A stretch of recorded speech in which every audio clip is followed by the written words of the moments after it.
To survive in the turbulent gaming industry, studios can't just release successful games, but successful franchises. Even though Pokemon, Call of Duty, and something like The Sims can be hit and miss, their marketability and recognizability allows them to thrive for decades. Now, not every game needs to be made into a franchise, and in the modern day, we're pretty franchised out, especially in Hollywood, but there have been some true cult classics and genuinely beloved hidden gems that seem to once get a spark of momentum, only for nothing else to follow up. I'm Scott from WhatCulture.com, and these are 10 great video games that should have started franchises. Number 10, Darkwatch. In High Moon Studios' first-person shooter, you play as a vampire gunslinger called Jericho Cross. Yes, that name is about as cool as Deacon St. John, who's tasked by the Darkwatch organization to dispose of undead beasts. Even though Darkwatch could have been a run-of-the-mill shooter, there were elements that elevated the supernatural cowboy title over its competition. It successfully juggled steampunk, horror, and spaghetti western styles into a cohesive story. World building is explored subtly, so it never feels forced or vague. There was also a lot they could have expanded upon in later installments, especially surrounding the institution that Jericho works for. Interestingly, the developers always intended Darkwatch to launch a series, with every follow-up set in a different period,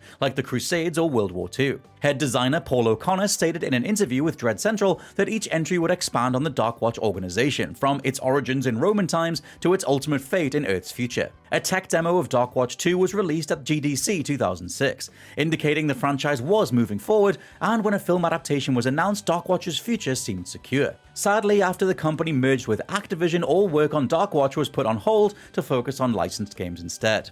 Number 9, Return of the Obra Dinn.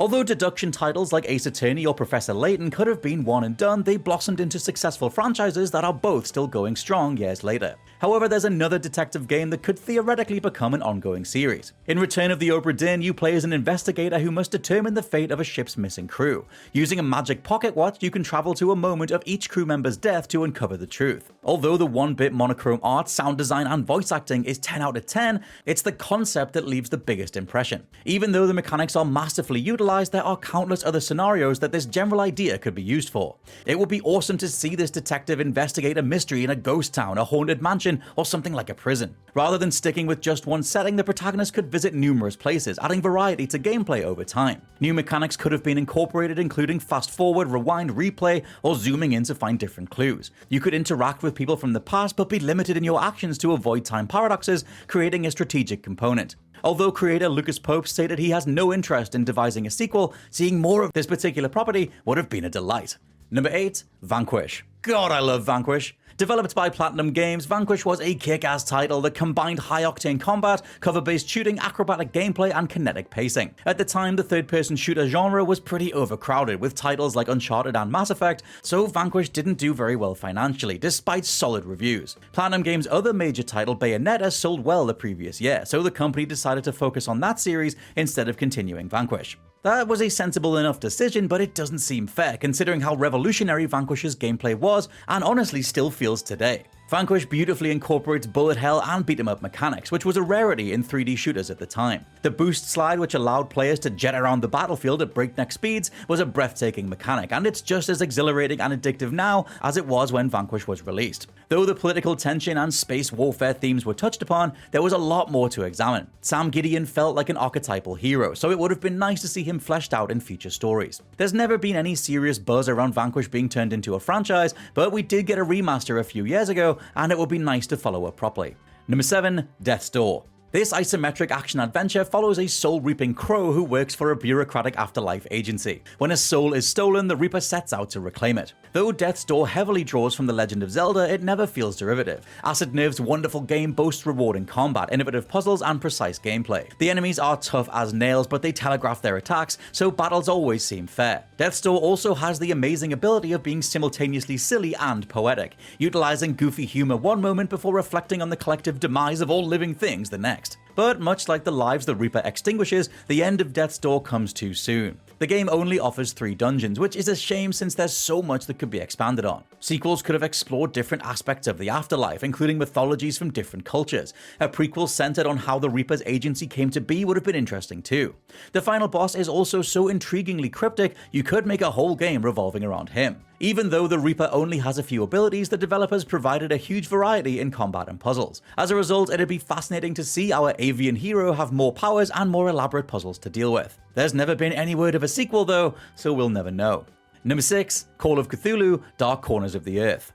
Even though H.P. Lovecraft is renowned for his cosmic horror stories, transitioning his work into other mediums has never been easy. With that said, Call of Cthulhu: Dark Corners of the Earth came pretty close. Headfirst's ambitious title follows a private investigator who uncovers a conspiracy involving cults and ancient inhuman civilizations. Call of Cthulhu was a bold project since it juggles action-adventure, first-person shooting, and stealth. Rather than adapting one Lovecraftian tale, this horror survival game effectively implements elements from various stories. Though Lovecraft is niche, Dark Corners of the Earth was surprisingly accessible for players unfamiliar with the author while still remaining true to the source material. As promising as all this sounds, Call of Cthulhu: Dark Corners of the Earth tanked, and Headfirst went bankrupt months after its release. It was disappointing since the developers intended to release 2 follow-ups. The first sequel, Tainted Legacy, would have continued the mythos from a contemporary perspective, and final chapter, Beyond the Mountain of Madness, would serve as a direct sequel to one of Lovecraft's most famous stories.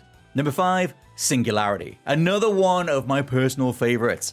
There are 2 key components that should be taken into account when turning a game into a brand: innovative mechanics and world building. Singularity had both in spades. Raven Software's horror shooter centers around a secret Soviet device called the TMD that manipulates the flow of time. Throughout the main campaign, players travel between the 1950s and modern times to wage war against mutated creatures. Using the chronological gizmo, you can move objects and enemies backwards or forwards in time, holding them indefinitely. This particular gadget can be used to solve puzzles and create paths by removing rubble or fixing collapsed bridges. Despite having legs to grow as an ongoing saga, Singularity was overshadowed by other releases at the time, like Red Dead Redemption and Call of Duty Black Ops, which Raven also helped develop. The game's failure was frustrating since the time travel aspect offers endless possibilities. Not only could sequels take place in virtually any era, they could center around alternate timelines as well, since the TMD can change any event in history. These abilities could be upgraded in later installments, so it could have created time loops, maybe healing wounds or aging enemies into death. If Singularity didn't come out at the wrong time, no pun intended, it could have launched a thriving series. Singularity is still worth playing to this day, and honestly, I really thought that Activision would put this thing on the Xbox game library after their acquisition, but sadly not. Number 4. Gorogoa. Since being founded in 2016, Annapurna has published or developed many imaginative or emotionally rich indie titles. Even though the company is better known for The Outer Wilds and Stray, one gem that deserves more attention is Gorogoa. A tile-based game where players manipulate a 2x2 grid of illustrated panels. You can zoom in and out, overlaying panels and aligning different scenes to solve pattern-based puzzles and create new paths. There are no instructions or hints, so it's deeply satisfying when you figure out something by yourself, especially since puzzles can only be solved through deduction rather than chance. As wonderful as Gorogoa is, the whole thing can be completed in under an hour, leaving players hungry for more. Although a sequel would be appreciated, there's no suggestion that it will happen, despite such a unique concept. It's sad to see the world of Gorogoa end after a single entry. Sequels could have retained the frame-shifting mechanic, but expand the story, world, or mechanics. There could have been additional grids and more interconnectivity between puzzles, adding another level of complexity. Considering Gorogoa took 6 years to develop though, the chances of a sequel, not to mention a franchise, is unlikely. Number 3. Split Second. There are plenty of racing franchises that focus on smashing into opponents, such as Twisted Metal, Burnout, or Mario Kart. With that in mind, it was risky when Black Rock Studio threw their hat into the ring with their own racer, Split Second. Although the game could have been a carbon copy of other chaotic driving titles, Split Second stood out on its own thanks to inventive gameplay and one hell of a spectacle. Drivers take part in a reality TV show where they trigger explosive events to alter the track and sabotage opponents in real time. By tripping switches, you can take drivers out with booby traps, block off roads, collapse bridges, or just force an aeroplane to crash into the track instead. This adds a tactical layer to races, since players have to adjust their strategy accordingly. Although the traps sound gimmicky, it stops gameplay from getting repetitive. These track-altering events mean no two races are exactly the same, offering a ton of replayability. Even though racing fanatics would welcome more of Split Second to this day, due to the studio's closure and poor sales, a sequel never saw the light of day.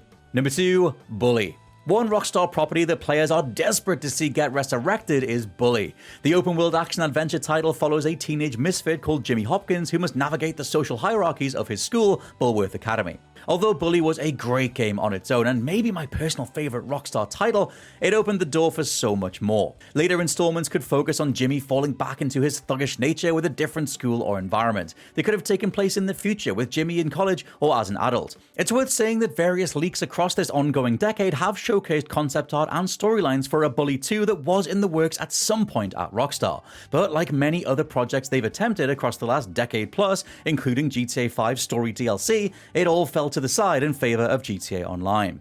Not only does Bully still have a strong fanbase after almost 20 years though, it hasn't lost a shred of its relevancy in the modern world. In fact, the concept is more applicable nowadays than when the game debuted. Thanks to the internet and social media being more powerful than ever, bullying is sneakier and more tactical than ever as well. As such, a modern Bully game would land perfectly without feeling like a retread of its predecessor if Rockstar ever give it a chance. And number 1, Eternal Darkness: Sanity's Requiem. Silicon Knight's enthralling horror ticks almost every box needed to manufacture an enduring franchise. It has a complex storyline that spans centuries, a dozen characters to play as, and a diverse variety of weapons, spells, and locations. Also, that magnificent soundtrack never gets enough credit. Of course, Eternal Darkness's most memorable feature is the sanity meter.